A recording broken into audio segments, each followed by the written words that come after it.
നമ്മൾ ചെയ്യുന്നത് ഒരു ബട്ടർ സ്കോച്ച് കേക്കിൻ്റെ ഫ്രോസ്റ്റിംഗ് വീഡിയോ ആണ് കേട്ടോ. അപ്പോൾ ഞാനൊരു കേക്കിൻ്റെ ബോർഡ് എടുത്ത് വെച്ചിട്ട് അതിലേക്ക് കുറച്ച് ക്രീം ഒന്ന് തേച്ച് കൊടുക്കുന്നുണ്ട്.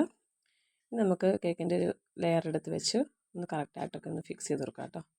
അതിനുശേഷം നമ്മൾ ഷുഗർ സിറപ്പ് ആഡ് ചെയ്ത് കൊടുക്കുന്നുണ്ട്. അപ്പോൾ ഷുഗർ സിറപ്പിലേക്ക് കുറച്ച് ബട്ടർ സ്കോച്ചിൻ്റെ സോസും കൂടി ഞാൻ എൻ്റെ അതിട്ട് ചേർത്തിട്ടുണ്ട് കേട്ടോ. ഇനി നമുക്ക് ക്രീം തേച്ച് കൊടുക്കാം. ഇനി ഒരു പാലറ്റ് നൈഫ് കൊണ്ട് ക്രീം എല്ലായിടത്തും ഒന്ന് സ്പ്രെഡാക്കി കൊടുക്കുന്നുണ്ട്. അപ്പോൾ കേക്കിൻ്റെ എല്ലാ ഭാഗത്തും ക്രീം ആക്കിയതിന് ശേഷം നമ്മൾ അടുത്തായിട്ട് ഇതിലേക്ക് ചേർക്കുന്നത് ബട്ടർ സ്കോച്ചിൻ്റെ സോസാണ് കേട്ടോ. അപ്പോൾ ബട്ടർ സ്കോച്ച് സോസിൻ്റെ വീഡിയോ ഞാൻ എടുത്തിട്ടുണ്ട്, പിന്നീട് അപ്ലോഡ് ചെയ്യാം കേട്ടോ. അപ്പോൾ ഈ സോസ് ഞാൻ തലേദിവസം ചെയ്ത് വെച്ചാൽ കേട്ടോ, അതുകൊണ്ട് കുറച്ചൊന്ന് ടൈറ്റ് ആയിട്ടുണ്ട്. എന്നാലും കുഴപ്പമില്ല, നമുക്ക് ആ പാലറ്റ് നൈഫ് കൊണ്ട് എല്ലായിടത്തും ഒന്ന് സ്പ്രെഡ് ചെയ്ത് കൊടുക്കാം.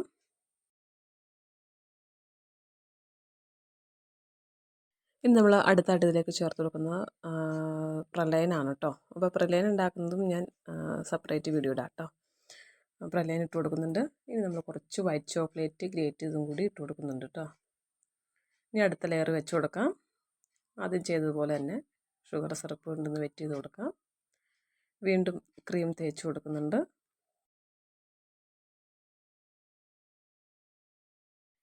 ക്രീം ആക്കിയതിന് ശേഷം വീണ്ടും അതിലേക്ക് ബട്ടർ സ്കോച്ചിൻ്റെ സോസ് ചേർത്ത് കൊടുക്കുന്നുണ്ട്. ഇനി എല്ലായിടത്തും നന്നായിട്ടൊന്ന് സ്പ്രെഡ് ചെയ്ത് കൊടുക്കാം.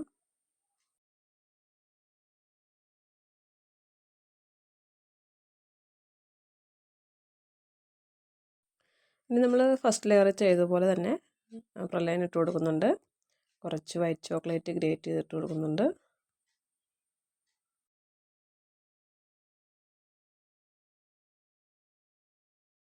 ഇനി നമുക്ക് മൂന്നാമത്തെ ലെയർ വെച്ച് കൊടുക്കാം. ഓരോ ലെയർ വെച്ചതിന് ശേഷം ഇതേപോലെ ഒന്ന് കൈ വെച്ചൊന്ന് പ്രസ് ചെയ്ത് കൊടുക്കണം കേട്ടോ. കേക്കൊന്ന് കറക്റ്റായിട്ട് ലെവലായിട്ടൊക്കെ ഇരിക്കുന്നതിന് വേണ്ടിയിട്ടാണ്. അപ്പോൾ ഇതൊരു 2 kg ബട്ടർ സ്കോച്ച് കേക്കായിരുന്നു. അപ്പോൾ 6 ലെയറുണ്ട്. 7 ഇഞ്ചിൻ്റെ ടിന്നിൽ 2ആയിട്ടാണ് ഞാൻ ബേക്ക് ചെയ്തെടുത്തേക്കുന്നത്. അപ്പോൾ 5 ലെയർ ഞാൻ ഇതേപോലെ ഫില്ലിങ്സൊക്കെ കൊടുക്കുന്നുണ്ട്. ഇനി നമുക്ക് ലാസ്റ്റ് ലെയർ വെച്ച് കൊടുക്കാം. അതിലേക്ക് ഷുഗർ സിറപ്പ് അപ്ലൈ ചെയ്ത് കൊടുക്കാം. അതിനുശേഷം നമുക്ക് ക്രീം തേച്ച് കൊടുക്കാം.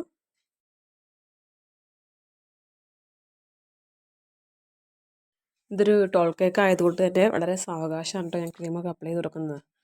അല്ലെങ്കിൽ ഒരുപാടങ്ങ് പ്രസ് ചെയ്തിട്ടുണ്ടെങ്കിൽ ചിലപ്പോൾ അത് താഴെ വീണ് പോകാൻ സാധ്യതയുണ്ട്.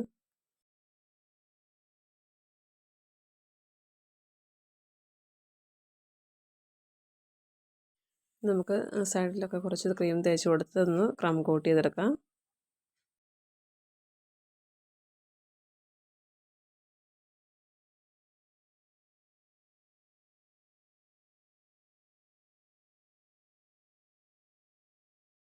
അപ്പോൾ നമ്മൾ ക്രം കോട്ട് ചെയ്തതിന് ശേഷം കുറച്ചൊക്കെ കേക്കിൻ്റെ കുറച്ച് ഭാഗങ്ങളൊക്കെ ഇങ്ങനെ തള്ളി നിൽക്കുന്നുണ്ട് കേട്ടോ. അപ്പോൾ നമ്മൾ അതൊരു കത്തി ഉപയോഗിച്ചിട്ട് തള്ളി നിൽക്കുന്ന ഭാഗങ്ങളൊക്കെ ഒന്ന് കട്ട് ചെയ്ത് ലെവലാക്കി കൊടുക്കണം കേട്ടോ.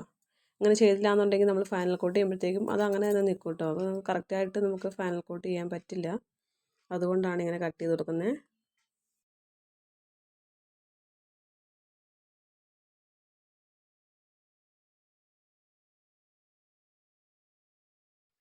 ആദ്യ കാലത്തൊക്കെ ഞാൻ കേക്ക് ചെയ്യുമ്പം ഇതിങ്ങനെ കട്ട് ചെയ്യാറില്ല കേട്ടോ.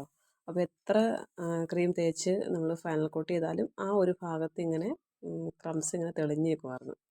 പിന്നീട് നമ്മൾ ചെയ്താണ് അത് മനസ്സിലാക്കിയെടുത്തത്. ഇങ്ങനെ കട്ട് ചെയ്തിട്ട് ചെയ്യുമ്പോൾ ഒരിക്കലും പ്രശ്നം ഉണ്ടാവില്ല കേട്ടോ.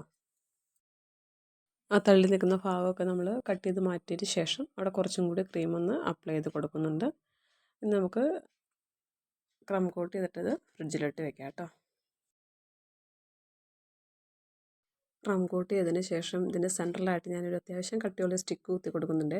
അപ്പോൾ അതിൻ്റെ വീഡിയോ എടുക്കാൻ വിട്ടുപോയി കേട്ടോ. കേക്ക് മറിഞ്ഞ് വീഴാതിരിക്കാൻ വേണ്ടിയിട്ടാണ്, കാരണം ഇത്രയും ടോളായിട്ടുള്ള കേക്കല്ലേ. അപ്പോൾ മറിഞ്ഞ് വീഴാതിരിക്കാൻ വേണ്ടിയിട്ടാണ് നമ്മളങ്ങനെ ചെയ്യുന്നത്.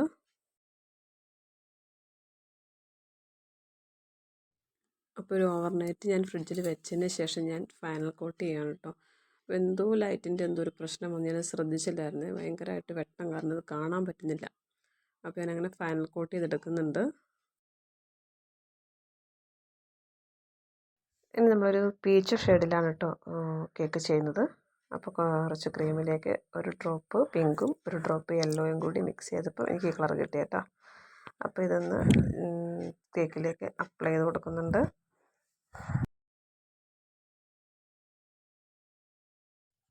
ഇനി ഒരു സ്ക്രാപ്പർ ഉപയോഗിച്ചിട്ട് നമുക്ക് കേക്കൊന്ന് ലെവൽ ചെയ്ത് കൊടുക്കാം കേട്ടോ. അപ്പോൾ ഇത്രയേ ഉള്ളൂ കേട്ടോ ഇന്നത്തെ വീഡിയോ. ഇതിൻ്റെ ഡെക്കറേഷൻ വീഡിയോ ഓൾറെഡി ഞാൻ പോസ്റ്റ് ചെയ്തിട്ടുണ്ട് ഷോർട്സിൽ. അപ്പോൾ കാണാത്തവരൊന്ന് പോയി കാണണേ. വീഡിയോ ഇഷ്ടപ്പെടുകയാണെങ്കിൽ ലൈക്ക് ചെയ്യാനും കമൻറ്റ് ചെയ്യാനും സബ്സ്ക്രൈബ് ചെയ്യാനും മറന്നുപോലെ. അപ്പോൾ കേക്കിൻ്റെ ഫൈനൽ ലുക്ക് ഞാൻ കൊടുത്തേക്കാം കേട്ടോ. ഓക്കെ ബൈ, അടുത്ത വീഡിയോയിൽ കാണാം.